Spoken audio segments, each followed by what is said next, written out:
My dear students, एक बार फिर से आप सभी लोगों का मोस्ट वेलकम है आपके अपने इस यूट्यूब चैनल टारगेट बोर्ड में। तो प्यारे बच्चों, उम्मीद करते हैं कि आप लोग एकदम अच्छे से होंगे, मस्त होंगे, स्वस्थ होंगे, तंदुरुस्त होंगे और मन लगा करके, जी जान लगा करके पढ़ाई में लगे होंगे। तो सभी शेर और शेरनियां ध्यान देकर के हमारी बातों को सुन लीजिए। आज आप लोगों को क्लास में दहाड़ना होगा। समझ गए ना? जिस तरीके से एक शेर दहाड़ता है, जितना स्पीड एक चीता दौड़ता है ना, उतना तेज आपको दौड़ना होगा और एक बाघ की तरह दहाड़ना होगा। क्योंकि आज हम आपको पढ़ाने वाले हैं जैव प्रक्रम। ऐसे तो हम ऑलरेडी 2-3 क्लास ले चुके हैं, लेकिन आज का क्लास कुछ अलग है, कुछ स्पेशल है। क्योंकि आज हम आपको पढ़ाने वाले हैं कि जीव जंतुओं में पोषण कैसे होता है। तो हमें लगता है कि आज का क्लास बहुत ही ज्यादा इंपॉर्टेंट है। तो इसलिए हम यह भी उम्मीद कर रहे हैं कि आप लोग इस क्लास में शुरू से लेकर के अंत तक, जब तक यह क्लास खत्म ना हो जाए, तब तक आप लोग जुड़े रहेंगे, जरूर जुड़े रहेंगे। और अगर क्लास में जुड़ गए हैं तो फिर क्लास को एक बार लाइक और शेयर करना मत भूलिए। चलिए फटाफट से सारे बच्चे एक बार क्लास को लाइक कर दीजिए, और जो बच्चे अभी तक शेयर नहीं किए हैं ना, शेयर कर दीजिए। अपना हाजिरी पूरा कर लीजिए भाई आप लोग, ठीक है? अपना अपना हाजिरी पूरा कर लीजिए, ठीक है? चलिए जल्दी जल्दी से आप लोग अपना अपना हाजिरी पूरा कर लीजिए। लाइक और शेयर, सारे बच्चे फटाफट से लाइक और शेयर करिए, जल्दी जल्दी से। हो गया? सारे बच्चे फटाफट से लाइक और शेयर करिए। हो गया ना? एकदम प्रॉपर रूप से सब कुछ जा रहा है। Good evening. चलिए, तो सर कब तक बिहार टॉपर नोट्स मिलेगा? बिहार टॉपर का नोट्स बहुत जल्द मिल जाएगा बच्चों। स्कैन हो रहा है, और इधर थोड़ा स्टूडियो में भी हम व्यस्त हैं, नए स्टूडियो में 11th-12th के बच्चों के लिए, इसलिए थोड़ा सा विलंब हो रहा है। लगभग सोमवार के बाद सब कुछ सही हो जाएगा, ठीक है ना? और बहुत जल्द एप्लीकेशन में भी अपडेट आने वाला है। 1-2 दिन में ना एप्लीकेशन में अपडेट आ जाएगा, और जैसे ही एप्लीकेशन को अपडेट करिएगा आपको सब कुछ मिल जाएगा। फिर चिंता करने की आवश्यकता ही नहीं है। समझ गए? चलिए, तो फटाफट से सारे बच्चे हमारे साथ कनेक्ट हो जाइए। बहुत ही जबरदस्त तरीके से आज का यह क्लास चलेगा।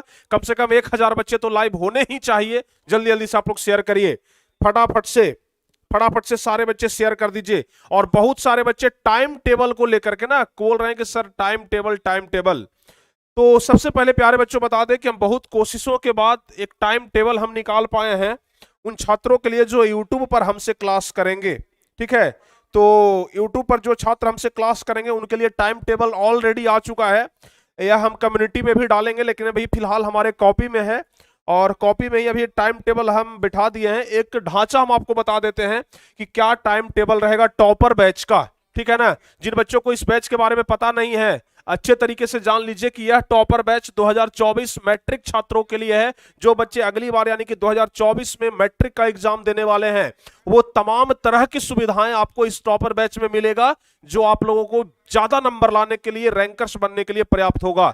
तो अगर आप लोग चाहते हैं कि मैट्रिक में हम अपना भी सपना पूरा करें, अपने माँ बाप के सपने को पूरे करो, अपने मम्मी, अपने भैया, अपने पापा, अपने दीदी, अपने दादा, अपने दादी, सबके सपने को पूरे करें, और जरा पड़ोसियों को जलाएं, तो इसके लिए भाई ये टॉपर बैच ज्वाइन करना होगा। क्योंकि अच्छा रिजल्ट देख करके सबसे ज्यादा जलने वाले रिश्तेदार होते हैं और पड़ोसी होते हैं।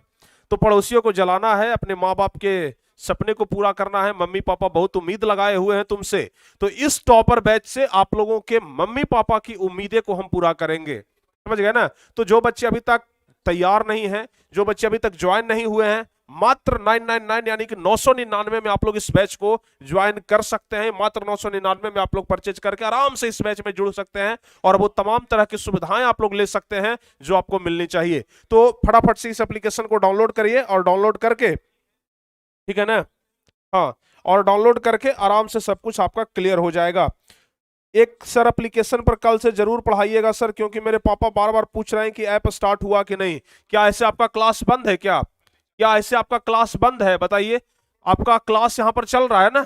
क्लास आपका ऑलरेडी यहां पर चल रहा है। जहां तक एप्लीकेशन की बात है, तो एप्लीकेशन पर भी आपका क्लास स्टार्ट हो जाएगा, ठीक है ना? हाँ जी, एप्लीकेशन पर भी आपका क्लास स्टार्ट हो जाएगा। अगर बात करें कि कल स्टार्ट हो जाएगा, एक बात हम आपसे पूछते हैं, ठीक है ना? आप लोग खुद बताइएगा ठीक है ना, आप लोग खुद बताइएगा।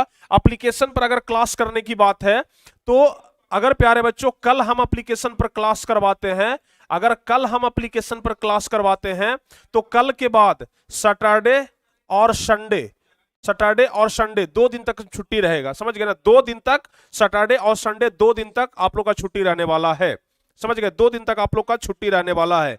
तो अगर आप लोग कहें तो हम कल आपका क्लास जरूर लेंगे, लेकिन अगर आप लोग को सहूलियत हो, आप कहिएगा सर सैटरडे और संडे को छुट्टी क्यों सर?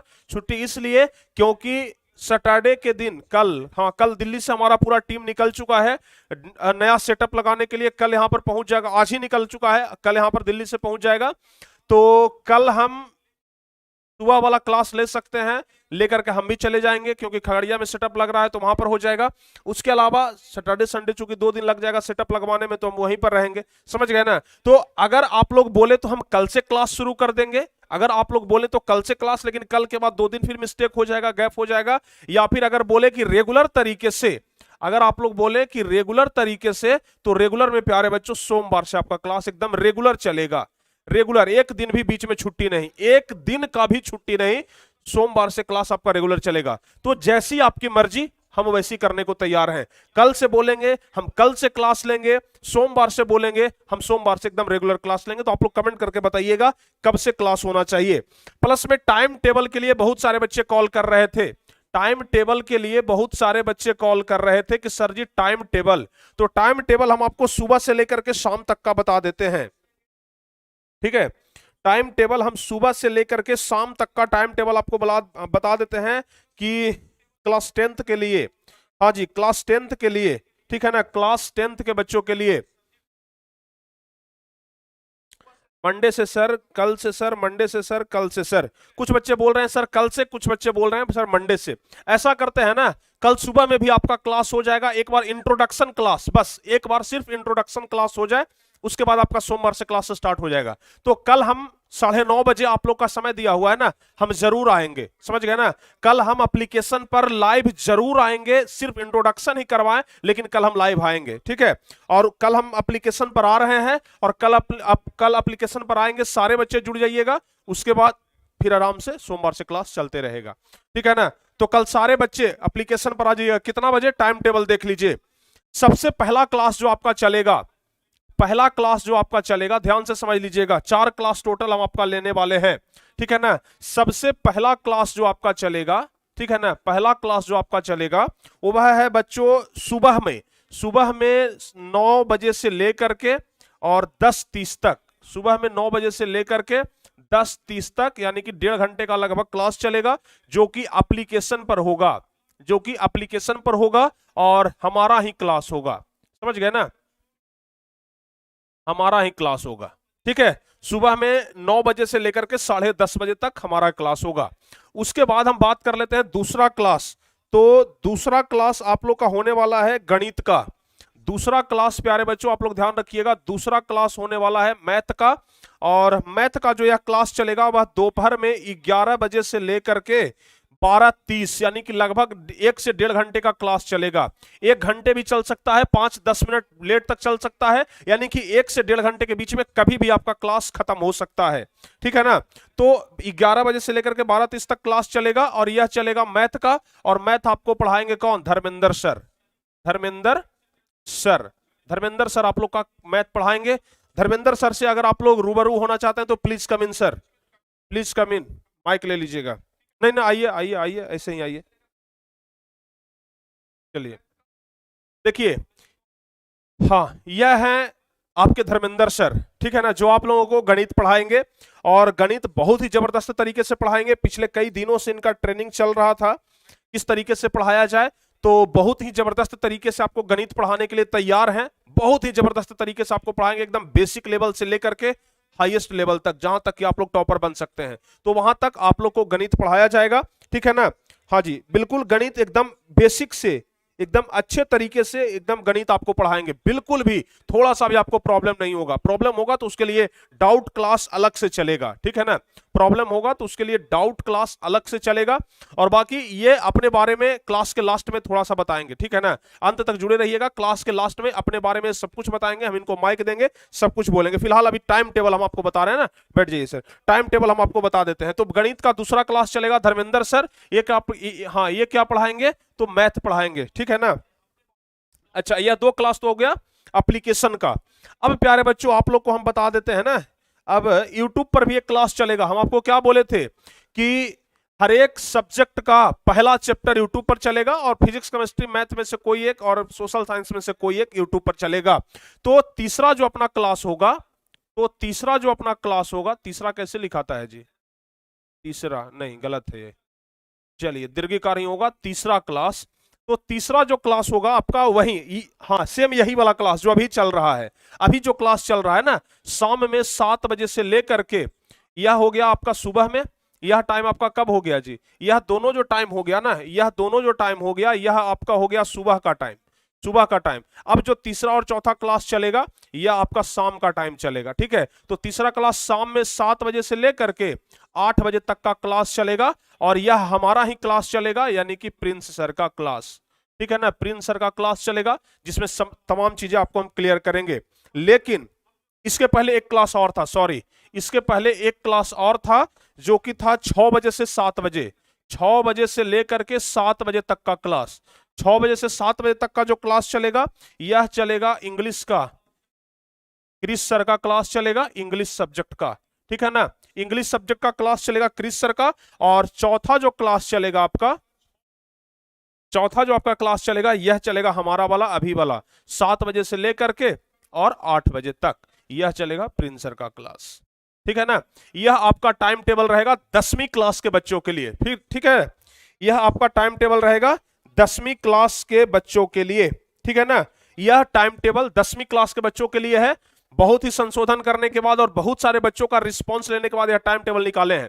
अब बहुत सारे बच्चों को यह हो सकता है कि दिक्कत हो जाए, सर हम लाइव क्लास में कैसे जुड़ेंगे, सर इस टाइम में हमारा कोचिंग है, इस टाइम में हमारा कोचिंग है, कुछ बच्चों का यह हो सकता है। हम आपको बताते हैं 4 क्लास चल रहा है ना, टोटल 4 क्लास चल रहा है। हो सकता है कि आप 2 क्लास लाइव अटेंड कर लें। अगर 2 क्लास में आप लाइव अटेंड नहीं कर पा रहे हैं तो उसे रिकॉर्डेड देख लीजिए, समझ गए ना।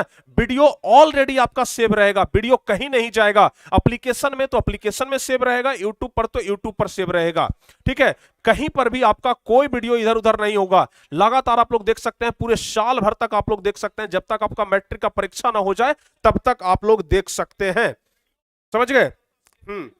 तो ये टाइम टेबल आप लोग देख लीजिए, ये हो गया सुबह का, ये हो गया शाम का। अगर आप लोग स्क्रीनशॉट लेना चाहते हैं ना तो स्क्रीनशॉट ले लीजिए, ठीक है। अगर आप लोग स्क्रीनशॉट लेना चाहते हैं तो स्क्रीनशॉट ऑलरेडी आप लोग ले लीजिए, ठीक है ना। यह हो गया आपका टाइम टेबल। तो ठीक है ना। विषय कौन सा है सर सुबह में? अरे भाई इस सुबह वाले सब्जेक्ट में ना, इस सुबह वाले में ना आपको science, social science, Hindi, Sanskrit सब हम पढ़ाएंगे। अगर टाइम मिला ना तो एक बैच और कर देंगे, 2 बैच कर देंगे, लेकिन फिलहाल अभी एक बैच रहने दीजिए सुबह में और एक बैच रहने दीजिए शाम में, ठीक है ना। एक बैच शाम में देखिए ना हमारा है ना इधर 7 से 8, जो कि यूट्यूब पर लेंगे, जैसे अभी ले रहे हैं वैसे। बाकी यहां पर हम एप्लीकेशन पर क्लास लेते रहेंगे, ठीक है। क्या पूछ रहा है? सब्जेक्ट के बारे में तो हम बता ही दिए ना कि सब्जेक्ट कौन सा होगा, ठीक है। तो यह तमाम तरह की चीजें आपको हम सब कुछ बता दिए टाइम टेबल के बारे में। तो बहुत सारे बच्चों का कहना है कि सर कल लाइव आइए, तो कल प्यारे बच्चों हम 9 से 10, 10:30 वाला जो टाइम है ना, इसमें हम एप्लीकेशन पर लाइव आ रहे हैं, ठीक है ना। कल लाइव आएंगे, कल लाइव आएंगे, कल लाइव आएंगे, बिल्कुल हम कल लाइव आएंगे। लेकिन हाँ, कल शाम वाला क्लास नहीं चलेगा, क्योंकि हम आपको बता रहे हैं ना कल शाम वाले क्लास में हमको जाना है, समझ गए ना, स्टूडियो तैयार करवाने के लिए। कल शाम वाला क्लास नहीं चलेगा। और बाकी जो धर्मेंद्र सर का क्लास है, धर्मेंद्र सर का जो क्लास है यह सोमवार से रेगुलर होगा, ठीक है ना। सर हमारे पास ही हैं, इनका क्लास सोमवार से रेगुलर होगा, ठीक है ना। इनको 2 दिन का और हम टाइम दे रहे हैं बेहतर तरीके से तैयार होने के लिए और नोट्स वगैरह सब कुछ क्लियर करने के लिए। तो धर्मेंद्र सर का क्लास सोमवार से चलेगा। कल बस ट्रायल के लिए एप्लीकेशन पर क्लास चलेगा, चेक करेंगे बस सर्वर वगैरह सब कुछ अच्छे से प्रॉपर तरीके से सब कुछ काम कर रहा है ना। और जब एप्लीकेशन पर अपडेट आएगा हम आपको बता देंगे कि एप्लीकेशन पर अपडेट आया, आप लोग अपडेट कर लीजिएगा, ठीक है ना। चलिए, हो गया ना टाइम टेबल, सब कुछ क्लियर, ठीक है ना। सर मैथ क्लास में थोड़ा गैप दीजिए, मैथ क्लास में थोड़ा गैप दीजिए। अरे भाई 9 से 10:30 तक हम ले रहे हैं, अगर 11 से 12:30 तक चाहे तो गैप ले सकते हैं, कोई दिक्कत नहीं है।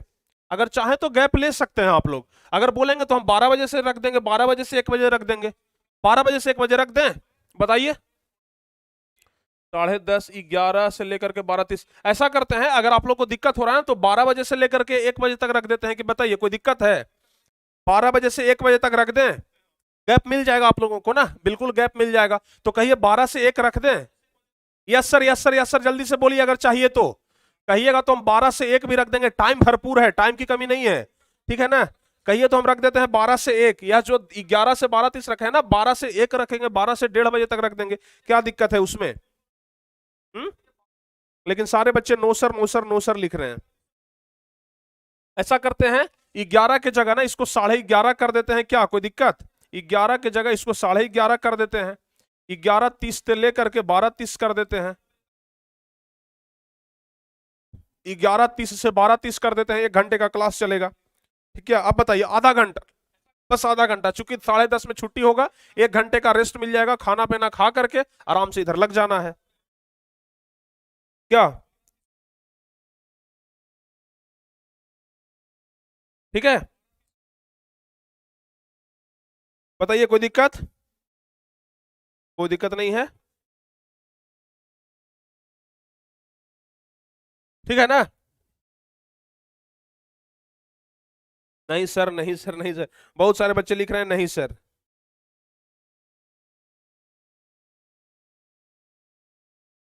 अरे भाई कोई दिक्कत नहीं होगा, बहुत सारे बच्चे लिख रहे हैं नहीं सर, चलिए भाई इसको 11 बजे से ही रहने देते हैं, चलिए इसको 11 बजे से ही रहने देते हैं, कोई दिक्कत नहीं। अब अधिकांश बच्चे बोल रहे हैं कि सर 11 बजे ही रहने दीजिए, ऐसे भी 5-10 मिनट लेट ही होगा, 11 बजे से है ना, तो 11:05, 11:10 तक ही स्टार्ट होगा, कोई दिक्कत नहीं है। तो यह है आपका नया टाइम टेबल, हो गया।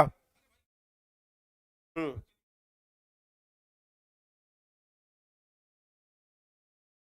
अच्छा, डाउट क्लास के लेकर के एक बच्चे कमेंट पूछ रहे हैं कि सर डाउट क्लास, आपको हम बता दे रहे हैं कि आपका जो यह टाइम टेबल है ना, यह सोमवार से लेकर के शनिवार तक के लिए है, सोमवार से लेकर के शनिवार तक का ही क्लास चलेगा, यानी कि संडे के दिन आपका क्लास नहीं चलेगा। संडे को क्या चलेगा सर, तो ध्यान रखिएगा, संडे के दिन आपका क्या चलेगा, तो संडे के दिन आपका डाउट क्लास चलेगा, ठीक है ना। डाउट क्लास, एक सप्ताह में जो भी डाउट है उसको कॉपी पर आप लिख करके रखिए, वो डाउट आपको यहां पर क्लियर हो जाएगा, ठीक है ना। तो संडे के संडे डाउट क्लास चलेगा, किसी संडे को टेस्ट भी ले लिया जाएगा, किसी संडे को डाउट क्लास भी चलेगा, मतलब तमाम तरह की सुविधाएं जो हम आपसे वादा किए हैं सब कुछ आपको मिल जाएगा, ठीक है। तो चलिए अब हम इसको यहीं पर रखते हैं, और चलिए अब पढ़ाई पर आगे बढ़ते हैं भाई। हम लोग प्यारे बच्चों बायोलॉजी पढ़ रहे थे ना, बायोलॉजी पढ़ रहे थे, और बायोलॉजी में हम लोग पिछले क्लास में प्रकाश संश्लेषण के बारे में देखे थे। प्रकाश संश्लेषण की कितनी अवस्थाएं होती है, पिछले क्लास में हम आपको बताए थे कि प्रकाश संश्लेषण की कितनी अवस्थाएं होती है, 2 अवस्थाएं। जो बच्चे अभी तक क्लास को लाइक नहीं किए हैं, फटाफट से क्लास को लाइक कर दीजिए, ठीक है ना। डाउट क्लास में जो आपको समझ में नहीं आता है ना, जिसमें डाउट है, कोई भी क्वेश्चन में डाउट है, आप उस दिन पूछिए, आपको सॉल्व होगा, ठीक है ना। प्रकाश संश्लेषण की कितनी अवस्थाएं होती है, तो ध्यान रखिएगा, प्रकाश संश्लेषण की 2 अवस्थाएं होती है, प्रकाशिक क्रिया और अप्रकाशिक क्रिया। जो क्रिया प्रकाश में होता है उसे प्रकाशिक क्रिया, और जो क्रिया प्रकाश के अनुपस्थिति में होता है उसे कहते हैं अप्रकाशिक क्रिया। यह ऑलरेडी हम आपको कंप्लीट करवा चुके हैं, ठीक है। प्रकाश की उपस्थिति में तो प्रकाशिक क्रिया, प्रकाश के अनुपस्थिति में तो क्या होता है, अप्रकाशिक क्रिया होता है, ठीक है ना। तो ये होता है प्रकाशिक क्रिया और ये होता है अप्रकाशिक क्रिया, ध्यान रखिएगा। पिछले क्लास में हम आपको बताए थे, उपापचय के बारे में बताए थे कि हमारे यानी कि जीवों के अंदर जो भी रासायनिक अभिक्रिया होता है उसे क्या कहते हैं, उपापचय कहा जाता है, ठीक है। एक जीव के अंदर, सजीव के शरीर में सभी रासायनिक प्रक्रिया, जो भी रासायनिक प्रक्रिया होता है, भोजन का पचना या फिर जो भी रासायनिक प्रक्रिया है ना, सब क्या होता है, सबको हम लोग क्या बोलते हैं, उपापचय बोलते हैं। बताइए कोई दिक्कत, सबको क्या बोलते हैं, उपापचय होता है, ठीक है ना। तो यहां तक हम आपको पिछले क्लास में बता दिए थे। उपापचय 2 प्रकार के, उपाचय और उपपचय। उपाचय में अणु जुड़ता है और उपपचय में अणु टूटता है, यह तो हम आपको पिछले क्लास में ही बता दिए थे। अभी हमारा मुख्य टॉपिक है जंतुओं में पोषण। ठीक है ना। अभी हमारा मुख्य टॉपिक है जंतुओं में पोषण, यानी कि जंतुओं में पोषण कैसे होता है, किस प्रकार से होता है, इसके बारे में हमको समझना है, ठीक है ना। टॉपर बैच में आप कभी भी जुड़ सकते हैं, ऐसा कोई पाबंदी नहीं है कि सर आज ही जुड़ना है कल जुड़, जब आपको मन करे ना तब जुड़ सकते हैं। आज के 1 महीना के बाद भी अगर आप टॉपर बैच में जुड़िएगा ना, फिर भी सारा रिकॉर्डेड क्लास आपको मिल जाएगा, पिछला वाला भी सब पूरा क्लास मिल जाएगा। 2 महीना के बाद 3 महीना के बाद भी जुड़िएगा ना, सब कुछ आपको मिल जाएगा, कहीं कोई दिक्कत होने वाला नहीं है। लेकिन जितना पहले जुड़िएगा उतना ज्यादा बेनिफिट आपको होगा, जितना पहले जुड़िएगा उतना बेनिफिट आपको होगा, तो पहले जुड़ने का प्रयास करिए, ठीक है। तो चलिए हम लोग जंतुओं में पोषण के बारे में समझते हैं। सबसे पहला चीज जिसको हम लोग बोलते हैं न्यूट्रिशन इन एनिमल, न्यूट्रिशन, समझ गया ना, न्यूट्रिशन इन एनिमल यानी कि जंतुओं में पोषण, किस तरीके से जंतुओं में पोषण होता है। पेड़ पौधों में पोषण के बारे में बताए थे ना कि पेड़ पौधों में किस तरीके से पोषण होता है, अब हम आपको बताने वाले हैं जंतुओं में किस तरीके से पोषण होता है। तो देखिए, पौधे अपना पोषण के लिए आत्मनिर्भर होते हैं। हम आपको पिछले क्लास में बताए थे कि जो पेड़ पौधे होते हैं वो पोषण के लिए आत्मनिर्भर होते हैं, यानी कि अपने पर निर्भर होते हैं, ठीक है। जो पेड़ पौधे होते हैं वो पोषण के लिए आत्मनिर्भर यानी कि अपने पर निर्भर होते हैं, वो किसी पर निर्भर नहीं होता है। जबकि जो जीवधारी होते हैं वो पेड़ पौधे पर निर्भर होते हैं। जैसे हम लोग जीवधारी हैं तो हम लोग पोषण के लिए किस पर निर्भर हैं, पेड़ पौधे पर निर्भर है ना। जैसे खाना खाने के लिए गेहूं चाहिए, गेहूं हमें कहां से मिलेगा, गेहूं के पौधा से मिलेगा, तो हम लोग किस पर निर्भर है भाई, पौधा पर निर्भर है। आम खाना है, आम कहां से मिलेगा, आम के पेड़ से मिलेगा, उस पर हम लोग निर्भर है। यानी कि कुछ भी, सेव खाइए, आम खाइए, अंगूर खाइए, संतरा खाइए, कुछ भी खाइए, वो सब पेड़ पौधे से प्राप्त होगा। यानी कि हमें पोषण कहां से मिल रहा है, तो पेड़ पौधों से मिल रहा है, समझ गए ना, हमें पेड़ पौधे से मिल रहा है पोषण, ठीक है। तो पौधे अपना पोषण के लिए आत्मनिर्भर होते हैं, जबकि जीवधारी पेड़ पौधे पर निर्भर होते हैं। ऐसे जीव जो अपना पोषण दूसरे जीवों से प्राप्त करते हैं, ध्यान से समझिएगा, ऐसे जीव जो अपना पोषण दूसरे जीवों से प्राप्त करते हैं उसे परपोषी कहा जाता है। पिछले क्लास में बताए थे ना कि जो दूसरे से अपना पोषण प्राप्त करे उसे परपोषी, क्योंकि पर मतलब दूसरा और पोषी मतलब पोषण, यानी कि जो दूसरों से अपना पोषण प्राप्त करे उसे परपोषी, और परपोषी का ही दूसरा नाम होता है विषमपोषी, याद रहेगा ना, परपोषी का दूसरा नाम विषमपोषी। तो परपोषी या विषमपोषी जो दूसरों पर आश्रित रहे पोषण के लिए उसे परपोषी या विषमपोषी कहा जाता है। जंतुओं में जो पोषण होता है वह कई चरणों में संपन्न होता है, कई चरणों में संपन्न होता है। पोषण एक चरण में संपन्न नहीं होता है, कई चरण में। हम लोग पहले भोजन को अंदर ग्रहण किए, उसमें से पोषक तत्व निकला, खून बना, खून से मतलब बहुत तरह के मतलब क्या होते हैं, प्रक्रम होते हैं। तो जंतुओं में पोषण कई चरणों में संपन्न होता है। वह कौन कौन से चरण होते हैं इसके बारे में अब हम लोग विस्तार से समझेंगे, ठीक है। ठीक है ना।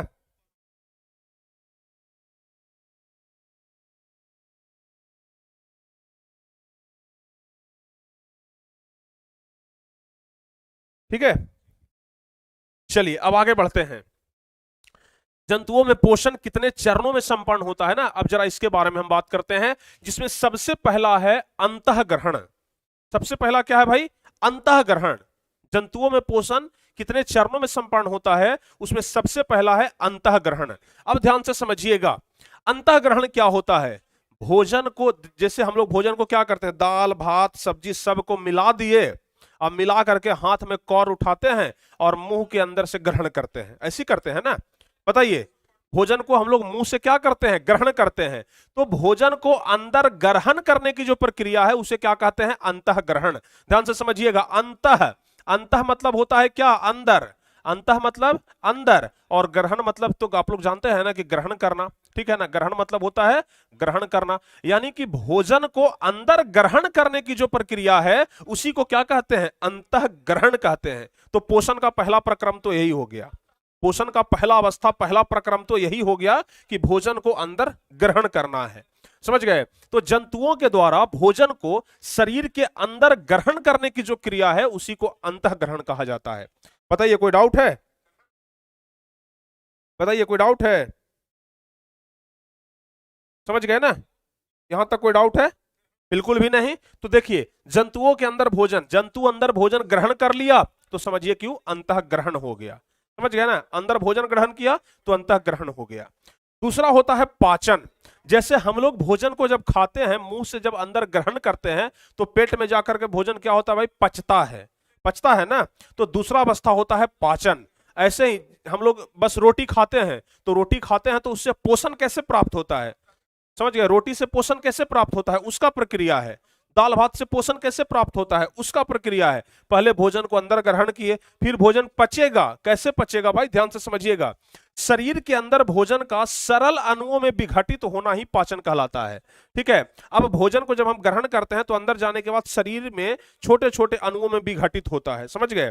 छोटे छोटे अणुओं में जो विघटित होता है ना, उसी को क्या बोलते हैं, पाचन बोलते हैं, समझ गए। तो शरीर के अंदर भोजन का सरल अणुओं में विघटित होना ही क्या कहलाता है, पाचन कहलाता है, समझ गए।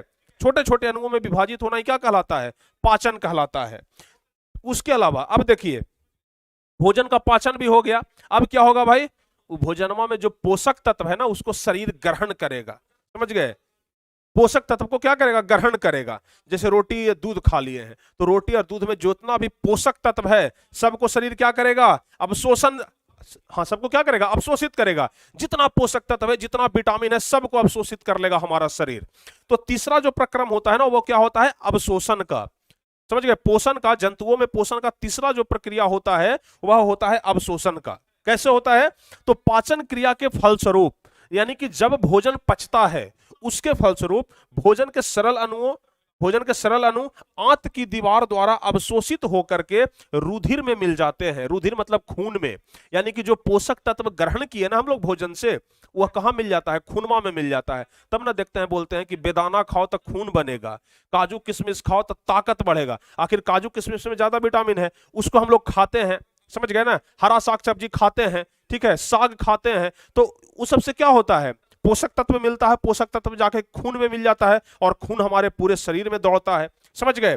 तो क्या होता है, भोजन जब छोटे छोटे अणुओं में, सरल अणुओं में टूटता है तो आंत की दीवारों के द्वारा सभी पोषक तत्व को क्या किया जाता है, अवशोषित कर लिया जाता है, समझ गए ना। सभी को अवशोषित कर लिया जाता है और अवशोषित होकर के रुधिर में मिल जाता है, यानी कि खून में मिल जाता है। उसे ही हम लोग क्या कहते हैं, अवशोषण कहते हैं। उसे ही हम लोग क्या कहते हैं, अवशोषण कहते हैं। बताइए, समझ में आया, समझ में आया।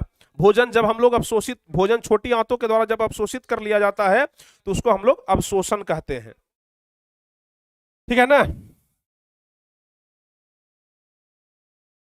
खून बनता है, बिल्कुल खून बनता है, हाँ सिंपल भाषा में बोले तो खून बनता है, समझ गए। चलिए, अब उसके बाद क्या होता है, अब चौथा प्रक्रिया है स्वांगीकरण। चौथा प्रक्रिया है स्वांगीकरण। देखिए, भोजन हम लोग अंतः ग्रहण कर लिए, भोजन का पाचन कर लिए, भोजन में जो पोषक तत्व था उसका अवशोषण कर लिए। अब अवशोषण के बाद क्या होगा, स्वांगीकरण, मतलब एनर्जी मिलेगा। जब पोषक तत्व मिला तो पोषक तत्व के बाद अब क्या होगा, एनर्जी मिलेगा, ठीक है ना। तो अब क्या होगा, एनर्जी। देखिए, भोजन के जिस चरण में ऊर्जा का उत्पादन या जीव द्रव्य का निर्माण होता है, ऊर्जा का अगर उत्पादन हुआ तो उसको हम लोग क्या कहते हैं, स्वांगीकरण, समझ गए ना। ऊर्जा या फिर उसको जीव द्रव्य कहते हैं। तो अगर जीव द्रव्य का निर्माण हो रहा है या फिर ऊर्जा का उत्पादन हो रहा है तो उसे हम लोग क्या कहते हैं, स्वांगीकरण कहते हैं। क्या कहते हैं उसे, स्वांगीकरण कहते हैं। समझ में आया, कितने बच्चों को समझ में आया, कितने बच्चों को समझ में आया, वाह समझ में आ गया ना। तो हम क्या बताया आपको कि पोषण के जिस चरण में ऊर्जा का उत्पादन या जीव द्रव्य का निर्माण होता है उसे हम लोग क्या कहते हैं, स्वांगीकरण कहते हैं। समझ में आ गया। अब देखिए, खाना पीना खाए, पचा लिए, पोषक तत्व को खींच लिए और उससे हमें ऊर्जा का भी प्राप्ति हो गया। अब फाइनली क्या बच जाएगा, अब फाइनली क्या बच जाएगा, अब भोजन करिएगा तो जो अवशिष्ट पदार्थ है उसको बाहर निकालिएगा ना, सुबह सुबह, बताइए, सुबह सुबह बाहर निकालिएगा। हाँ, तो अब लास्ट में एक प्रक्रिया बच जाता है, बहिष्करण। क्या बच जाता है, बहिष्करण। खाना पीना खाए, पचा पचा करके जो बच गया अवशिष्ट पदार्थ उसको अब शरीर से बाहर निकाल देना है, समझ गए। तो भोज्य पदार्थों को मल के रूप में शरीर से बाहर करना ही बहिष्करण कहलाता है, समझ गए ना। मलमूत्र का त्याग करते हैं ना, कौन कौन करते हैं और कौन कौन नहीं करते हैं, जरा बताइए। मलमूत्र का त्याग करते हैं कि नहीं करते हैं, करते हैं सर, आप लोग बोलिएगा सर करते हैं सर, ठीक है ना, सब कोई करते हैं। तो भोज्य पदार्थों को मल के रूप में शरीर से बाहर करना, समझ गए ना। हाँ, जो पानी पीते हैं वो मूत्र के रूप में बाहर होता है, जो भोजन करते हैं वो मल के रूप में शरीर से बाहर निकलता है, उसी को हम लोग क्या बोलते हैं, बहिष्करण बोलते हैं। यानी खा पी के पचा करके बाहर भी निकाल दिए। यही होता है जंतुओं में पोषण, यही होता है जंतुओं में पोषण। बताइए समझ में आया कि नहीं आया? बस कितना प्रक्रम है भाई? 5 प्रक्रम। सबसे पहला क्या बताए? सबसे पहला क्या बताए? अंतःग्रहण, यानी कि भोजन को अंदर ग्रहण करना। दूसरा क्या बताए? पाचन, अंदर ग्रहण तो कर लिए, अब पचाएंगे तो दूसरा पाचन। तीसरा क्या हुआ? अवशोषण। तीसरा क्या हुआ? अवशोषण, जो पोषक तत्व है उसको अवशोषित कर लिए। चौथा क्या हुआ? स्वांगीकरण, ऊर्जा का निर्माण हुआ। और पांचवा बहिष्करण। बताइए समझ में आया कि नहीं आया? समझ में आ गया ना? समझ में आ गया है? केमिस्ट्री मेरा फेवरेट सब्जेक्ट है सर, केमिस्ट्री कब पढ़ाएंगे? बहुत जल्द। मान करके चलिए ना कि अभी बायोलॉजी पढ़ा रहे हैं, इसके बाद सोशल साइंस का एक कोई चैप्टर पढ़ाएंगे, हिस्ट्री तो पढ़ा ही दिए हैं, सिविक्स ज्योग्राफी में से कोई पढ़ाएंगे, और उसके बाद हम केमिस्ट्री ही स्टार्ट कर देंगे, क्योंकि फिजिक्स का भी एक चैप्टर हो गया है, इधर बायोलॉजी का भी एक चैप्टर हो गया, अब की बार बारी है केमिस्ट्री का ही, पहला चैप्टर का जरूर हो जाएगा, बहुत जल्दी हो जाएगा, चिंता मत करिए, ठीक है ना? कितने बच्चे को समझ में आया? अगर समझ में आया है तो फिर yes sir yes sir yes sir yes sir सारे बच्चे लिख दीजिए। कितने बच्चों को समझ में आया? अगर समझ में आया तो फिर यस सर कमेंट बॉक्स में भर जाना चाहिए। सारे बच्चे जल्दी जल्दी से कमेंट करिए कि हाँ सर समझ में आ गया है। समझ में आ गया? चलिए बहुत अच्छी बात है, सारे बच्चों को आ रहा है सर। अगर समझ में नहीं आया है ना रे भाई, तो फिर तुमको कोई समझा भी नहीं सकता। कहिए कैसे? यहाँ हम खाने पचाने का बात कर रहे हैं, अगर खाना पचाना तुमको नहीं समझ में आ रहा है कि कैसे खाया जाता है, कैसे पचाया जाता है, तो फिर दिक्कत है बबुआ। समझ गए ना? इसमें समझना क्या है? खाना हम लोग खाए, पचाए, पोषक तत्व को ले लिए। अरे गांव घर में सुनते होंगे ना कि अरे विटामिन वाला चीज है, इसको खा लो फायदा करेगा। समझ गए? तो वही क्या हो गया? वही क्या हो गया? अवशोषण हो गया। ठीक है, अच्छा चीज खाएगा तो उससे ऊर्जा का निर्माण होगा। समझ गए ना? ऊर्जा का निर्माण होगा, तो उससे क्या हो गया? ऊर्जा का अगर निर्माण हो गया तो फिर उससे क्या होगा? उसको स्वांगीकरण, फिर बहिष्करण। इसमें दिक्कत क्या है भाई? सब कुछ तो आपको ऑलरेडी समझ में आता है। बताइए सब कुछ समझ में आ गया? फटाफट से कमेंट करके बताइए, सब कुछ समझ में आ गया?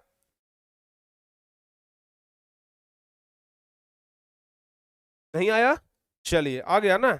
हाँ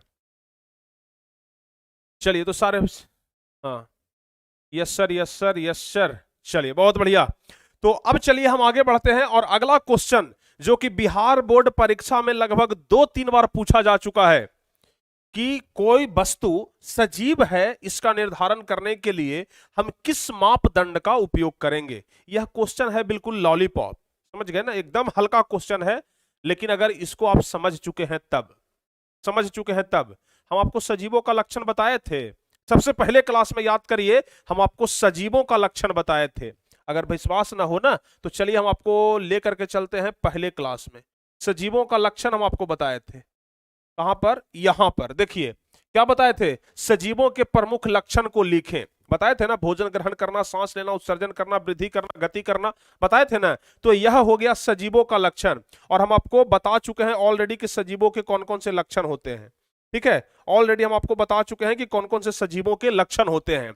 वही वाला क्वेश्चन यहां पर है कि कोई वस्तु सजीव है या निर्जीव, इसे हम लोग किस तरीके से, किस मापदंड के द्वारा निर्धारित करेंगे। ठीक है, जैसे मान लिया जाए यह एक कॉपी है। ठीक है, हम मान लेते हैं कि यह क्या है भाई? एक कॉपी है। यह कॉपी सजीव है कि निर्जीव है, इसका मापदंड हम लोग कैसे करेंगे, कैसे समझेंगे कि यह सजीव है कि निर्जीव है? बहुत सारा मापदंड है। देखेंगे कि भाई वृद्धि कर रहा है कि नहीं कर रहा है, यानी कि बढ़ रहा है कि नहीं। जैसे सजीव होता है तो बढ़ता है, देखते हैं बच्चा इतना छोटा जन्मता है, और जब जब बड़ा होता है तो 6 फीट का बड़ा हो जाता है, 5 फीट का बड़ा हो जाता है। सबसे पहला देखेंगे कि वृद्धि कर रहा है, नहीं, तो बिल्कुल ही सजीव नहीं है। दूसरा, जो सजीव होता है वो श्वसन क्रिया करता है, क्या ये श्वसन क्रिया कर रहा है? क्या ये श्वसन क्रिया कर रहा है? नहीं कर रहा है, तो बिल्कुल भी नहीं सजीव है। तो बहुत तरह के मापदंड है भाई, कोई भी मापदंड हम लोग अपना लेंगे। ठीक है ना? तो लिखेंगे कोई भी वस्तु सजीव है, इस बात को साबित करने के लिए श्वसन प्रक्रिया मापदंड का सहारा लेते हैं। श्वसन प्रक्रिया, सांस लेता है कि नहीं लेता है भाई, ये चेक कर लो, समझ में आ जाएगा। समझ गए ना? तो क्या करेंगे, श्वसन प्रक्रिया मापदंड का सहारा लेते हैं। चूंकि श्वसन क्रिया के दौरान ऊर्जा का निर्माण होता है, आपको पता है ना कि श्वसन क्रिया के दौरान ऊर्जा का निर्माण होता है, पता है कि नहीं पता है? आगे हम आपको जब बायोलॉजी पढ़ाएंगे ना तो उस समय बताएंगे कि हम सिर्फ भोजन करते हैं, उससे ऊर्जा नहीं मिलता है। जब तक भोजन करने के बाद ऑक्सीजन नहीं जाता है ना, तब तक कुछ नहीं होता है, समझ गए? तब तक कुछ नहीं होता है। जो भोजन करते हैं ना, ग्लूकोज जाकर के कोशिका में जमा रहता है, समझ गए? जब सांस लेते हैं, जब ऑक्सीजन हमारे कोशिका में पहुंचता है, तब जाकर के वो टूटता है, और जब टूटता है तो ऊर्जा का निर्माण होता है, समझ गए ना? तो श्वसन क्रिया के दौरान ऊर्जा का निर्माण होता है, इस पर हम विस्तार से आगे आपको पढ़ाएंगे, समझ गए ना? श्वसन चैप्टर में। तो चूंकि श्वसन क्रिया के दौरान ऊर्जा का निर्माण होता है और हम सभी अपने दैनिक कार्यों को संपन्न कर पाते हैं, तो जाहिर सी बात है कि कोई वस्तु सजीव है तो वह श्वसन करेगा, अगर श्वसन नहीं कर रहा है तो वह सजीव नहीं है। बस यही मापदंड है अपनाने का। बताइए, आसान क्वेश्चन है कि नहीं है? और यह परीक्षा में पूछा जा चुका है, ठीक है ना?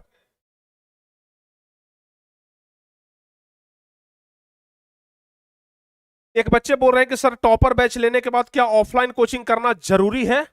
हम तो कहते हैं ना कि आप ऑफलाइन छोड़ दो और कोई ऑफलाइन वाले लड़के से ना बाजी लगा दो, शरीयत लगा दो, समझ गए? तुम ऑफलाइन छोड़ दो, आज ही छोड़ दो, और तुम किसी से शरीयत लगा दो कि भाई शरीयत लगा लो, तुमसे ज्यादा नंबर ला करके हम दिखाएंगे, ठीक है ना? तुमसे ज्यादा नंबर जो ऑफलाइन क्लास में जा रहा है ना, उससे ज्यादा नंबर तुम्हारा आएगा, बशर्ते मेहनत, बस मेहनत करना, मेहनत में कमी मत छोड़ना। मेहनत अगर करोगे ना, उससे ज्यादा नंबर तुमको ला करके दिखाएंगे, और तुम उससे आज ही शरीयत लगा लेना कि तुमसे ज्यादा नंबर आएगा, और हम गारंटी के साथ कहते हैं कि बिल्कुल आएगा, बिल्कुल आएगा, समझ गए ना? बिल्कुल आएगा, कोई चिंता करने की सवाल ही नहीं है, समझ गए? चलिए, अब चलिए भाई, अब तो यह हो गया सजीवों का बात, समझ गए ना? अब हम बात करते हैं अमीबा का, कि अमीबा में पोषण किस प्रकार से होता है। यह क्वेश्चन जो है 5 नंबर का क्वेश्चन है, ध्यान से समझिए। यह क्वेश्चन जो है, यह 5 नंबर का क्वेश्चन है। 2014 में यह क्वेश्चन पूछा है, और 2022 में भी यह क्वेश्चन पूछा है, समझ गए? 2014 में और 2022 में, आपको पता है ना, एक साल अंतराल कर करके क्वेश्चन जरूर पूछता है।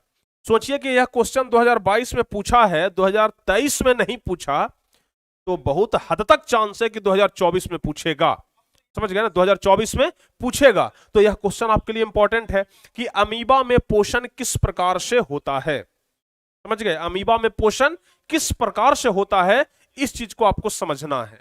फोटो के साथ समझाएंगे, फोटो के साथ समझाएंगे। सबसे पहले आप एक बात समझ लीजिए कि अमीबा का चित्र कैसे बनता है।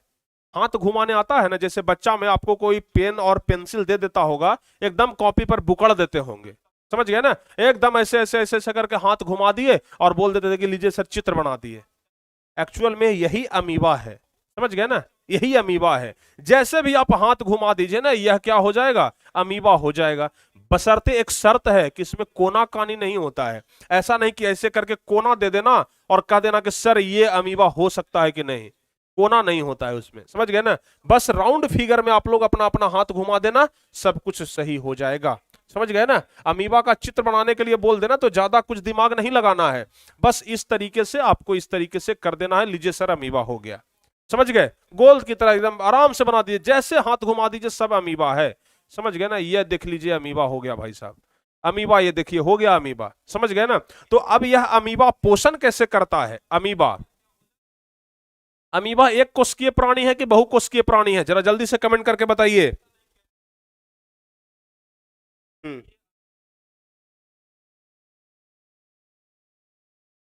अमीबा एक कोशिकीय प्राणी है कि बहुकोशिकीय प्राणी है? जरा कमेंट करके बताइए। अमीबा का कोई आकार नहीं होता है, अमीबा का कोई आकार नहीं होता है, ध्यान रखिएगा, समझ गए ना? अमीबा एक कोशिकीय प्राणी है, बिल्कुल सही जवाब, अमीबा एक कोशिकीय प्राणी है। तो चलिए अब बताते हैं कि अमीबा में पोषण किस प्रकार से होता है, तो ध्यान से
चलिए देखिए, तो अब आवाज जा रहा है, अब आवाज जा रहा है, जरा जल्दी से एक बार चेक करके बता दीजिए। बैटरी खत्म हो गया था और कोई विशेष बात नहीं है, ठीक है ना। हाँ, बैटरी चेंज करने का याद नहीं रहा था। चलिए,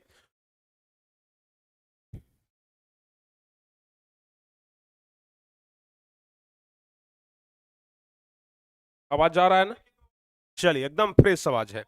अब देखिए, हम आपको क्या बता रहे थे ना, हम आपको क्या बता रहे थे कि अमीबा किस तरीके से भोजन ग्रहण करता है। जैसे मान लिया जाए कि यहां पर यह अमीबा का भोजन है, समझ गए ना, यह क्या है, अमीबा का भोजन है। अमीबा क्या करेगा, इधर से अपना पूरा शरीर को ऐसे फैला करके ले जाएगा, समझ गए ना, ऐसे करके पूरा शरीर को अपना इधर से फैला करके ले जाएगा, ले जाएगा, ले जाएगा, ले जाएगा, ले जाएगा, ले जाएगा, और इस तरीके से इसको समेट के अपने शरीर के अंदर कर लेगा। भोजन को क्या करेगा, अपने शरीर के अंदर कर लेगा, चारों तरफ से भोजन को घेर लेता है, समझ गए। और जिस चीज के द्वारा घेरता है, देखिए यहां से लेकर के यह इसके द्वारा घेर लिया ना, इसी को क्या बोला जाता है, कुटपाद बोला जाता है, समझ गए ना। तो कहा जाता है कि अमीबा किस चीज के द्वारा अपना भोजन ग्रहण करता है, तो जवाब होगा कुटपाद के द्वारा। याद रहेगा, अमीबा किस चीज के द्वारा अपना भोजन ग्रहण करता है, तो कुटपाद के द्वारा। याद रहेगा ना, हाँ याद रहेगा, अमीबा कुटपाद के द्वारा अपना भोजन ग्रहण करता है, ठीक है। चलिए, तो हम आपको यहां तक बताया कि सबको कुटपाद की सहायता से क्या करता है, अमीबा भोजन ग्रहण करता है। अमीबा अपने सतही स्तर पर अंगुली नुमा जैसा संरचना बनाता है। अभी हम आपको बताया ना, अभी हम आपको बताया ना कि यहां पर ऐसा है, तो अंगुली नुमा संरचना इस प्रकार से संरचना बनाएगा, जैसे अंगुली रहता है ना, इस प्रकार से अंगुली नुमा संरचना बनाएगा और इस प्रकार से इसको जाकर के क्या कर लेगा, घेर लेता है चारों तरफ से। तो इसी चीज को यहां पर लिखा हुआ है, समझ गए, कि अमीबा जो होता है अपने सतही, अमीबा जो होता है वह सतही स्तर पर अंगुली नुमा जैसा संरचना बनाता है, उसे ही क्या कहते हैं, कुटपाद कहते हैं, उसे ही कुटपाद कहते हैं, समझ गए। कभी कभी 2 नंबर वाला प्रश्न में पूछ देता है अलग से कि बताइए कुटपाद किसे कहते हैं, तो लिखिएगा अमीबा अपने सतही स्तर पर, ठीक है, अमीबा अपने सतही स्तर पर अंगुली नुमा जैसा संरचना बनाता है, उसी को क्या कहते हैं, कुटपाद कहते हैं। याद रहेगा ना, यह कुटपाद अपने चारों ओर प्याले नुमा संरचना बनाता है, जिसे फूड कप कहते हैं। देखिए, तो कप के जैसा लग रहा है कि नहीं लग रहा है, अगर इसको ऐसे उलट दिया जाए तो देखने में लगेगा ना कि गिलास जैसा लग रहा है, ई कप जैसा लग रहा है, समझ गए ना, जिसमें चाय पीते हैं वो कप के जैसा लगेगा ना। तो यह प्याला नुमा संरचना बनाता है, प्याला नुमा कप के जैसा संरचना बनाता है, समझ गए ना। हाँ लिखा हुआ है ना, प्याले नुमा संरचना बनाता है, जिसे फूड कप कहा जाता है। इसकी सहायता से भोजन को चारों ओर से घेर लिया जाता है। अमीबा क्या करता है, उसकी सहायता से चारों ओर से क्या करता है, भोजन को घेर लेता है, और उसके बाद खाद्यधानी या रसधानी का निर्माण करके अमीबा अपने शरीर से एंजाइम का स्राव करता है। देखिए यहां तक समझ गए ना। अगला प्रक्रम में यह क्या करेगा, अगला प्रक्रम में क्या करेगा, यह जो अमीबा है ना, यह जो अमीबा है भोजन को अपने शरीर के अंदर ले लिया, समझ गए। अभी तक बाहर में था, अगला प्रक्रम में क्या किया, भोजन को अपने शरीर के अंदर ले लिया, समझ गए। तो भोजन को अपने शरीर के अंदर ले लिया और अंदर ले करके एंजाइम का स्राव करता है भोजन को पचाने के लिए। जैसे हम लोग के शरीर में हाइड्रोक्लोरिक एसिड होता है भोजन को पचाने के लिए, वैसे ही अमीबा के शरीर से एंजाइम का स्राव होता है। कौन कौन एंजाइम, ट्रिप्सिन हो गया, पेप्सिन हो गया, एमाइलेज इत्यादि, ये सब एंजाइम का स्राव होता है ताकि भोजन को पचा सके।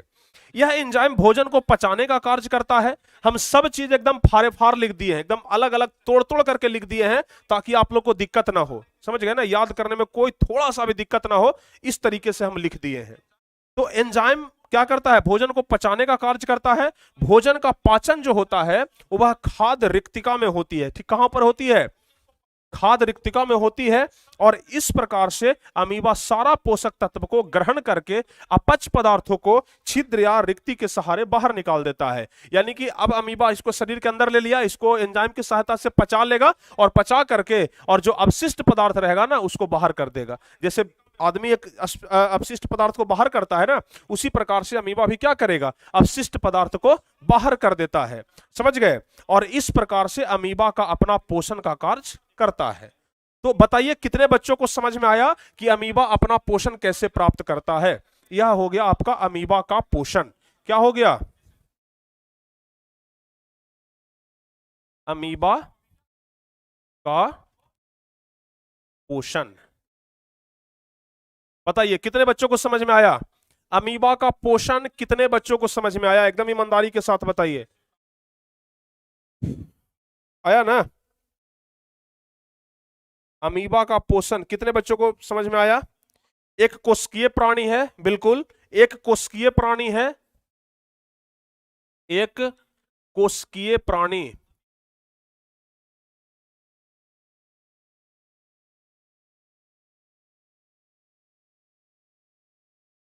एक कोशिकीय प्राणी है, समझ गए? अमीबा क्या है? एक कोशिकीय प्राणी है। समझ में आ गया? यस सर, समझ में आ गया सर, समझ में आ गया। इसका नोट्स एप्लीकेशन पर बहुत जल्दी मिल जाएगा, समझ गए ना? बहुत जल्दी इसका नोट्स आपको एप्लीकेशन पर मिल जाएगा, चिंता मत करिए। जैसे जैसे चैप्टर खत्म होते जाएगा नोट्स वैसे आपसे आपको मिलते चला जाएगा। ठीक है, सबसे पहले क्या करता है? अमीबा है, अमीबा क्या करता है? एक अमीबा में हाँ सॉरी, अमीबा जैसे ही भोजन को देखता है एक प्याले नुमा संरचना बनाता है जिसको फूड कप कहते हैं, और उसके बाद इसी को क्या कहा जाता है? हाँ क्या कहते हैं? अरे भाई कुटपाद कहा जाता है, और कुटपाद की सहायता से भोजन को अंदर ग्रहण करता है। इसमें एंजाइम स्रावित करता है और भोजन को पचा देता है, और पचा हुआ भाग को फिर बाहर निकाल देता है। यही तो है अमीबा का पोषण, और कुछ है? कुछ नहीं है। देख लीजिए ना, देखने में लंबा चौड़ा आपको लग रहा है कि यहां से यहां तक लिखना है, बस कुछ नहीं है। 4 लाइन और 2 6 लाइन और 3 7 लाइन, मतलब 6-7 लाइन में पूरा अमीबा का पोषण खत्म हो गया। और यह बहुत इंपॉर्टेंट है, बहुत इंपॉर्टेंट। क्वेश्चन बैंक उलट करके देखिएगा, 2014 में तो पूछा ही है और 2022 में भी पूछा है। और कितना नंबर का पूछा है? 5 नंबर का पूछा है, 5 नंबर का पूरे पूरे पूछा है। समझ जाइए, समझिए कि 5 नंबर कितना आसानी से हम आपको दिलवा दिए। 5 नंबर समझिए कि आपको मिल गया साइंस में।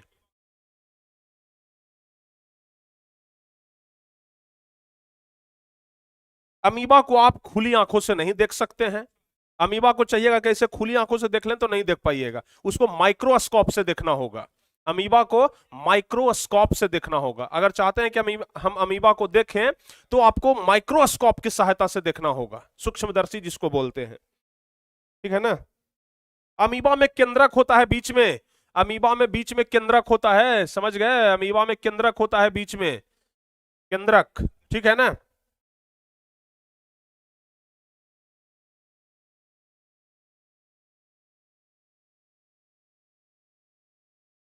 सर टॉपर को कितना घंटा पढ़ना चाहिए? हम आपको एक बात बता दें, अगर टॉपर बनना है, खुल करके हम आपको बताते हैं, 8 घंटा सो जाओ, आराम से सो, रात भर एकदम 8 घंटा सो जाओ, समझ गए ना? रात में 10 बजे सो जाओ, 11 बजे सो जाओ, 8 घंटा की नींद ले लो। अगर भरपूर सोना चाहते हो तो ऐसे 6-7 घंटा काफी है। अगर चाहते हो कि हम खूब नींद लें तो 8 घंटा सो जाओ। उसके अलावा अगर चाहते हो कि सर हम मौज मस्ती भी करें तो 8 घंटा तुम्हारे पास टाइम है, मौज मस्ती भी खूब कर लो, घूमो फिरो, लंद फंद, फुटबॉल खेलो, क्रिकेट खेलो, खूब 8 घंटा मौज मस्ती करो। लेकिन जितना शिद्दत के साथ तुम खेल रहे हो, जितना शिद्दत के साथ तुम सो रहे हो ना, उतना ही शिद्दत के साथ बस 8 घंटा पढ़ाई कर लो। 8 घंटा, 24 घंटे का दिन होता है ना, 8 तिया 24, समझ गए? बस 24 घंटा का दिन है, 8 घंटा सो जाओ, 8 घंटा खेलो कूदो, मौज मस्ती करो दोस्तों के साथ, और 8 घंटा जम करके पढ़ाई करो एकदम शिद्दत के साथ। टॉपर बन जाओगे, टॉपर बन जाओगे, इतना काफी है। समझ गए ना?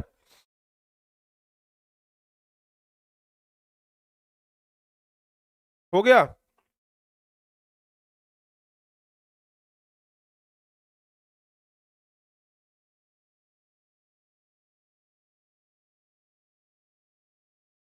ठीक है, हो गया। चलिए, अब प्यारे बच्चों, यह सबसे लास्ट क्वेश्चन होगा शायद आज का, आज का यह सबसे लास्ट क्वेश्चन होगा। ठीक है, आज का सबसे लास्ट क्वेश्चन है कि श्वसन के लिए ऑक्सीजन प्राप्त करने की दिशा में, ध्यान से पहले क्वेश्चन को समझिए, क्वेश्चन क्या कह रहा है? क्वेश्चन कह रहा है कि श्वसन के लिए ऑक्सीजन प्राप्त करने की दिशा में जलीय जीव की अपेक्षा स्थलीय जीव किस प्रकार लाभ की स्थिति में होते हैं? यह क्वेश्चन पूछा जा चुका है बिहार बोर्ड में।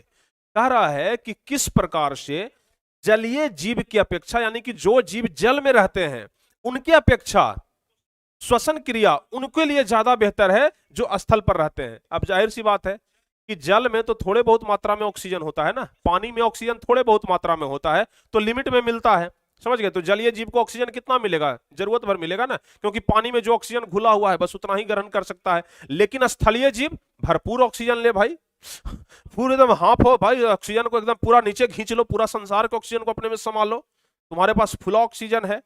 समझ गए ना। तो स्थलीय जीव फायदा में रहता है ऑक्सीजन के मामले में। ऑक्सीजन के मामले में स्थलीय जीव जो स्थल पर रहता है वो फायदे में रहता है, जो जल में रहता है वो नुकसान में रहता है, क्योंकि उसको ऑक्सीजन कम मिलता है। समझ गए ना। तो क्वेश्चन यही पूछ रहा है कि किस प्रकार से जलीय जीव की अपेक्षा स्थलीय जीव फायदे में है। समझ गए। इसी क्वेश्चन को पूछ रहा है कि श्वसन के लिए ऑक्सीजन प्राप्त करने की दिशा में जलीय जीव की अपेक्षा स्थलीय जीव किस प्रकार लाभ की स्थिति में होता है। तो बस जवाब हम लोग लिख देंगे कि जलीय जीव जल में घुला हुआ ऑक्सीजन का उपयोग करता है। जो जलीय जीव है ना, नेट चल रहा है ना, बिल्कुल ठीक है। तो जलीय जीव जल में घुला हुआ ऑक्सीजन का उपयोग करता है। जो जलीय जीव होता है ना, वो जल में घुले हुए ऑक्सीजन का प्रयोग करता है। वायु में उपस्थित ऑक्सीजन की मात्रा बहुत ज्यादा पाई जाती है। आपको पता है कि वायु में ऑक्सीजन की मात्रा बहुत ज्यादा है। तो जो जल में घुले हुए ऑक्सीजन का प्रयोग करते हैं और जो वायु में ज्यादा, और जो वायु में सांस ले रहे हैं, ज्यादा फायदा में कौन रहेगा? वायु वाला हाँ, वायु वाला रहेगा ना, वायु वाला रहेगा ना, बताइए। ठीक है। तो जलीय जीव जल में घुला हुआ ऑक्सीजन का उपयोग करता है। वायु में उपस्थित ऑक्सीजन की मात्रा बहुत ज्यादा पाया जाता है, जबकि जल में घुला हुआ ऑक्सीजन कम मात्रा में पाया जाता है।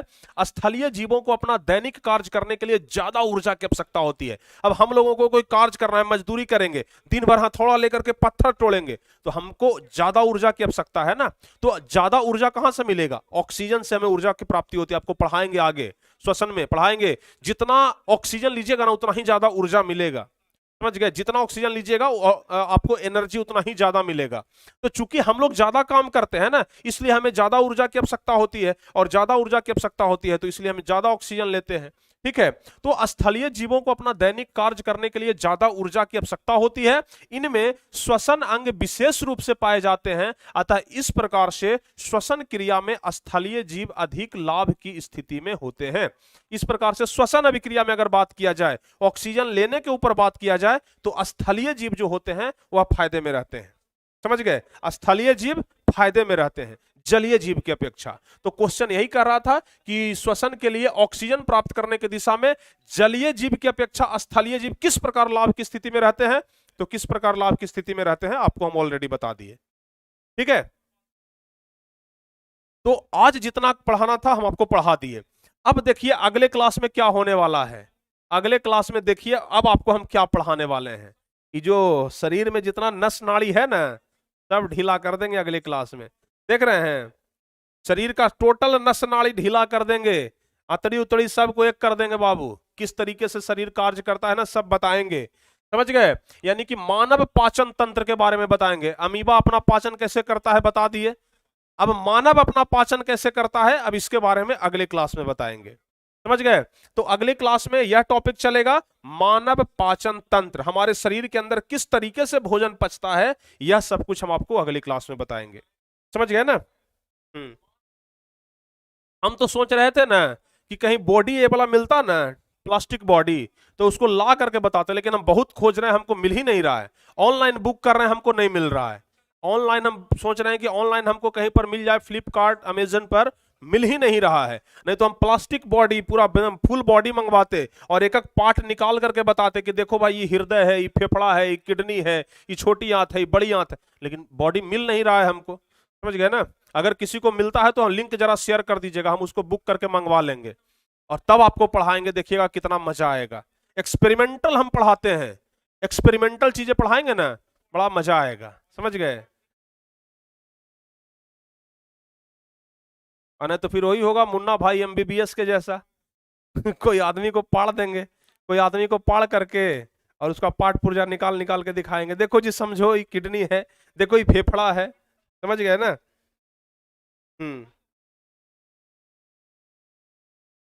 ठीक है। फिर भी हम कोशिश कर रहे हैं कि बॉडी मिल जाए, क्योंकि कल तो क्लास अब आपका शाम में होगा नहीं, कल शाम में आपका क्लास नहीं होगा। तो यह जो मानव पाचन तंत्र है अब अगले क्लास में होगा, कल शाम में तो क्लास नहीं होगा, हम आपको पहले ही बता देते हैं। अभी ही हम आपको सभी लोगों को बता देते हैं, कल शाम में हो सकता है आपका क्लास ना हो। संभावना 90% नहीं है, 10% चांस ले करके चल सकते हैं। समझ गए। लेकिन सोच करके चलिएगा कि नहीं होगा, अगर होगा तो 10% चांस है। समझ गए। 10% चांस है कि हो भी जाए। हो सकता है कि वहां जाए, नया सेटअप लग जाए तो हम क्लास ले भी ले। समझ गए ना। तो ये मत सोचिएगा कि क्लास नहीं होगा, चांस है कि क्लास होगा भी, चांस है कि क्लास नहीं भी होगा। आप लोग को नोटिफिकेशन दे दिया जाएगा, ठीक है, नोटिफिकेशन मिल जाएगा।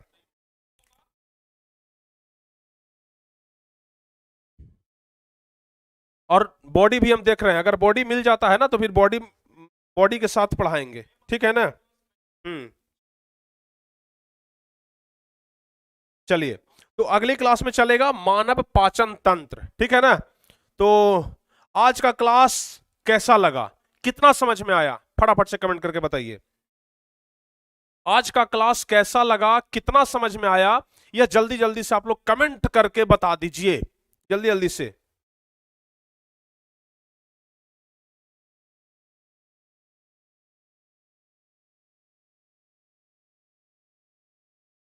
ठीक है, जल्दी जल्दी से बताइए आज का क्लास आपको कैसा लगा।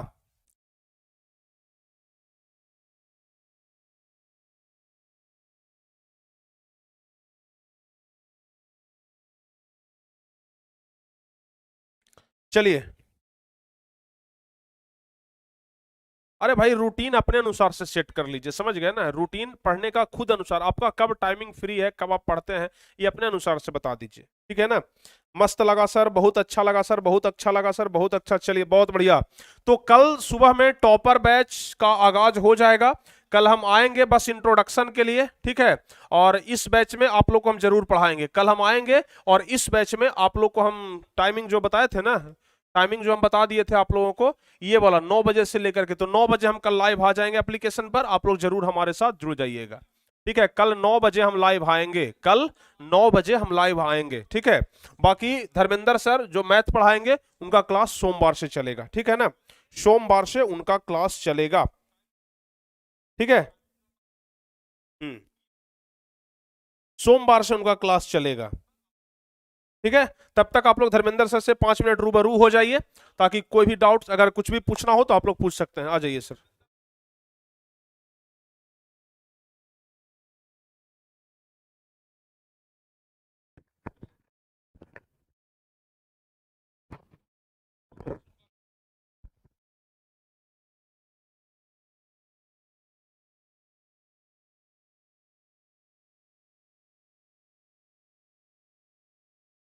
तो गुड इवनिंग बच्चों। हम लोग अब आप लोग अब मैथ की हेलो हेलो गुड इवनिंग बच्चों।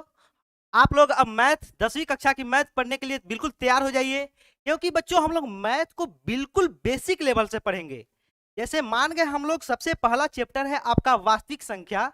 तो वास्तविक संख्या चैप्टर को अगर हम लोग शुरू करेंगे तो सबसे पहले आपको संख्याओं के बारे में जानने की जरूरत होती है, जिसे इंग्लिश में नंबर सिस्टम बोलते हैं और हिंदी में संख्या पद्धति बोलते हैं। तो हम लोग बिल्कुल बेसिक से शुरू करेंगे। उसी तरह जब हम लोग बहुपद चैप्टर को पढ़ेंगे बच्चों, तो हो सकता है बहुत सारे ऐसे बच्चे होते हैं जो कि 9th में या 8वीं कक्षा में अच्छे से नहीं पढ़े होते हैं, उन्हें यह भी नहीं पता होता है कि चर क्या है, अचर क्या है, पद क्या है, बीजीय व्यंजक क्या है। तो हम लोग बिल्कुल वहां से शुरू करेंगे। फिर उसी तरह जब हम लोग समांतर श्रेणी चैप्टर पढ़ेंगे, जैसे जिसे एपी चैप्टर भी बोला जाता है, उस चैप्टर में हम लोग रटेंगे नहीं कि एन बराबर होता है A plus N minus one into D, ऐसा रटेंगे नहीं। हम लोग सबसे पहले समझेंगे कि यह जो कंसेप्ट है यह आया कहाँ से। उसी तरह एस एन बराबर N by two into two A plus N minus one into D होता है, यह कंसेप्ट आया कहाँ से। सबसे ज्यादा अगर बच्चों को डर लगता है तो वह है ज्यामिति। ज्यामिति में बच्चों को समझ में नहीं आता है कि परिमेय के जब बच्चों को परिमेय रटना पड़ जाता है, क्यों? क्योंकि उनको ज्यामिति के कंसेप्ट क्लियर नहीं होते हैं। तो हम लोग ज्यामिति में बिल्कुल जो समांतर रेखाओं और उनके उनसे तिर्यक रेखाओं के जो कंसेप्ट है, उसी तरह जो कोण के कंसेप्ट है, त्रिभुज के कंसेप्ट है, यानी कि बिल्कुल जीरो लेवल से शुरू करेंगे।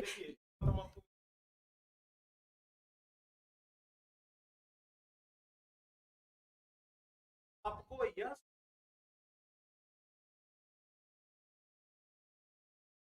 बात एकदम से होना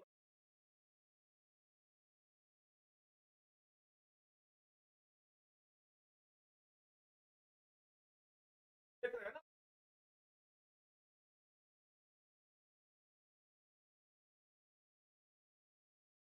हाँ बिल्कुल, आप लोगों को एकदम लेवल से, ओ सॉरी सॉरी सो सॉरी, आवाज नहीं था तो देखिए, हम इनको थोड़ा सा रोके हैं इसलिए चूंकि आप लोगों को ना हम पहले ही बता दें कि इनको हम ऑलरेडी बता चुके हैं।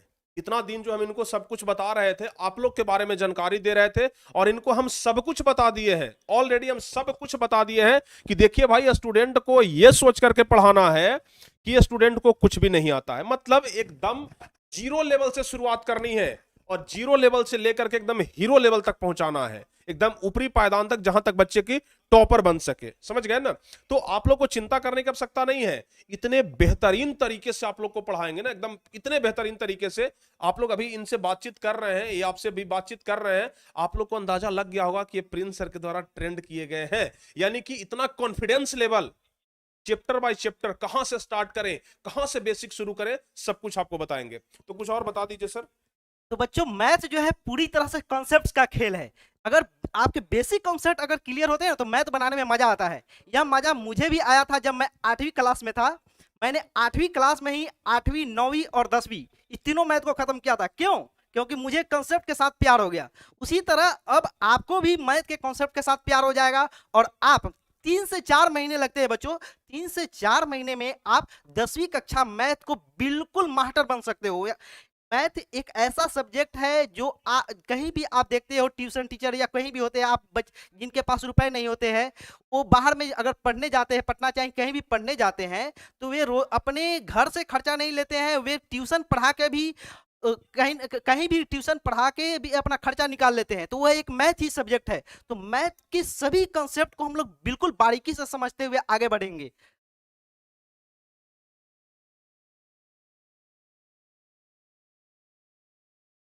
तो इसी तरह हम लोग अगर त्रिकोणमिति चैप्टर को बच्चों अगर शुरू करेंगे तो त्रिकोणमिति 10वीं कक्षा के लिए बहुत ही नई चैप्टर है। और सबसे पहले आप ये बताइए सर कि हम देख रहे हैं कि सब लोग पहले त्रिकोणमिति चैप्टर शुरू करते हैं, आप कौन सा चैप्टर शुरू करेंगे? बच्चों, हम लोग सबसे पहले सबसे पहले हम लोग वास्तविक संख्या चैप्टर को शुरू करेंगे। क्योंकि वास्तविक संख्याओं के बारे में अगर आपको जानकारी हो जाती है ना, तब जाकर मैथ के साथ खेलने में मजा आता है। अगर आपको नहीं पता हो कि भाज्य संख्या क्या है, अभाज्य संख्या क्या है, यौगिक संख्या, भाज्य संख्या को ही यौगिक संख्या भी बोलते हैं, रूट संख्या अभाज्य संख्या को ही बोलते हैं, इस संख्याओं के बारे में अगर आपको जानकारी ही नहीं होगी तो मैथ पढ़ने का मजा ही नहीं आएगा। तो बिल्कुल हम, और सहअभाज्य संख्या, इन सभी संख्याओं के बारे में हम लोग सबसे पढ़ेंगे। यानी कि सब जो आपका पहला चैप्टर है वास्तविक संख्या चैप्टर, इस चैप्टर को हम लोग बच्चों सबसे पहले पढ़ने वाले हैं। मतलब ओवरऑल पहले आप लोग को एकदम बेसिक से संख्या के बारे में, गिनती की संख्या क्या है, पूर्ण संख्या, प्रकृत संख्या, अभाज्य संख्या, भाज्य संख्या, ये सब आपको सिखाया जाएगा। उसके बाद बेसिक से लेकर के एकदम कुछ टीचर, बहुत सारे टीचर पहले ट्रिगोनोमेट्री शुरू कर देते हैं, त्रिकोणमिति शुरू कर देते हैं। हमारा ऐसा मानना है कि अगर बच्चे 9th से 10th में आए हैं ना, तो डायरेक्ट उनको त्रिकोणमिति मत सिखाइए, पहले संख्या के बारे में सिखाइए। पहले निचला श्रेणी पर चढ़ने दीजिए, फिर ऊपर का श्रेणी पर चढ़ जाएगा। ठीक है ना? तो इस प्रकार से आपको सब कुछ मिलेगा। ठीक है ना? और सोमवार से सर का क्लास स्टार्ट हो जाएगा। क्या सर? जी। हाँ, सोमवार से सर का क्लास स्टार्ट हो जाएगा और सोमवार से आप लोग गणित पढ़ने के लिए ना एकदम तैयार रहिए। इतना लाजवाब तरीके से आपको गणित पढ़ाएंगे ना, आप कल्पना भी नहीं किए होंगे, जबरदस्त तरीके से गणित पढ़ाएंगे। ठीक है? हाँ, चलिए, तो अगर सर से कुछ पूछना चाहते हैं तो पूछ लीजिए। जब टारगेट बोर्ड साथ हो तो डरने की क्या बात है, बिल्कुल डरने की बात नहीं है। अच्छा, एक बात, इनके अभी बातचीत से, अभी इतना देर जो आपसे बातचीत किए, इनके क्या बातचीत से लगता है कि हम आप लोगों के लिए एक बेहतर टीचर की तलाश करके लाए हैं, एक बेहतर शिक्षक, जैसा आप चाहते थे वैसा शिक्षक आप लोगों को मिल गया है? बताइए एक बार, सारे बच्चे एक बार कमेंट करके बोल दीजिए। जिस तरीके का कल्पना अपने दिमाग में आप किए थे कि प्रिंस सर के जैसा ही हो, उन्हीं के जैसा समझाएं, क्या आपको लगता है कि यह सर बिल्कुल हमारे जैसे पढ़ाएंगे, उतना प्यार से, उतना समझा करके, उतना दुलार से, छोटे भाई की तरह? बताइए, आप लोग बता दीजिए जल्दी से कमेंट करके एक बार। हाँ सर, हाँ सर, यस सर, बिल्कुल सर, अरे वाह क्या बात है।